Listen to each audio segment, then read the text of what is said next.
So let me ask you this question. Have you ever thought that Bima was funny anymore? Um, Let me be honest. I have watched Bima for a couple of years, and sometimes I find him funny.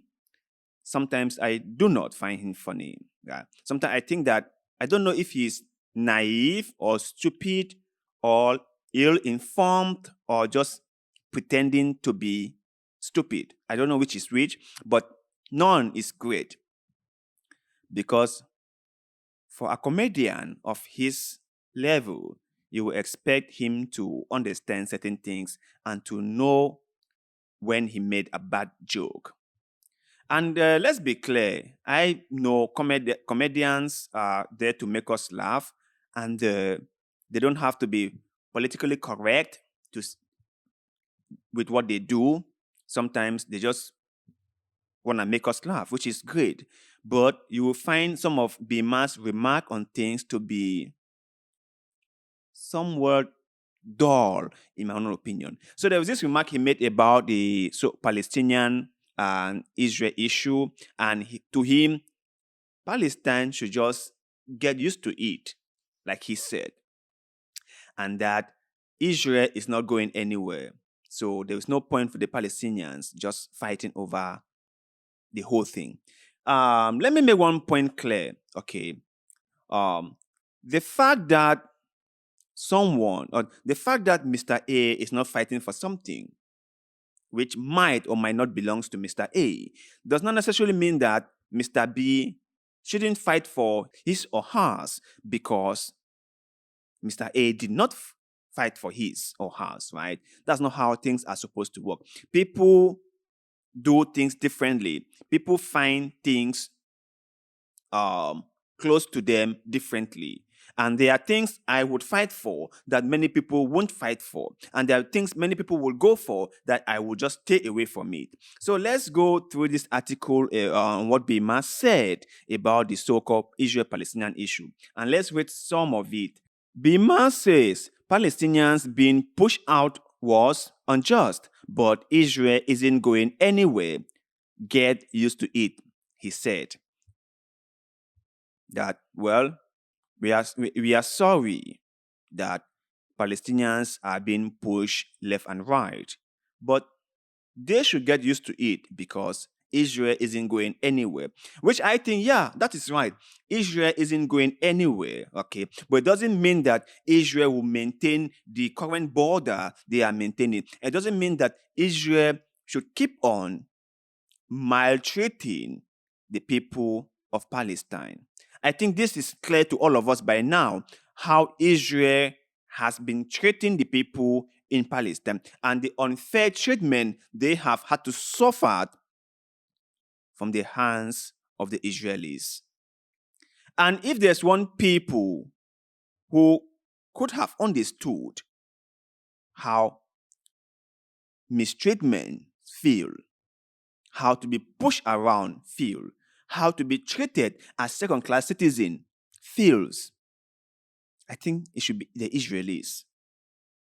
Because they have never let us forget how much they went through in the hands of the Nazis in Germany. They have never let us forget how devastating the Holocaust was. And we all know how devastating it was. It was one of the most horrific events to have ever taken place. So we understand that.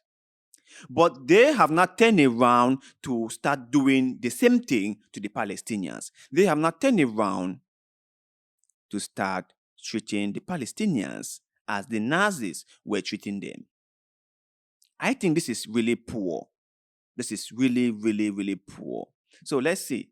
A million Greeks were shoved out of Turkey in 1923. A million Ghanaians out of Nigeria in 1983. Almost a million French out of Algeria in 1962. Nearly a million Syrian refugees moved to Germany 8 years ago. Was that a perfect fit? He added.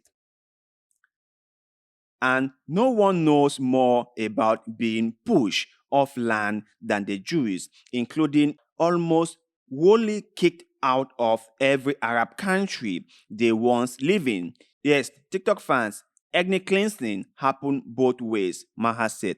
Yes, so he was saying that almost a million Greeks were shoved out of Turkey. Yeah, they were pushed out of Turkey. They could go back to Greece, which is their home country.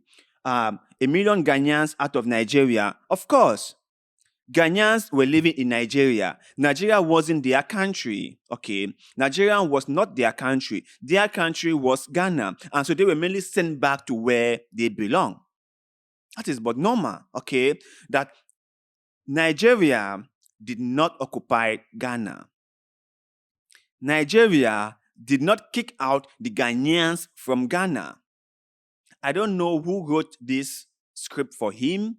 I don't know if he really did some research about it or even gave some thought into what he was saying before he said this. I don't know. But Ghanaians were deported from Nigeria back to Ghana.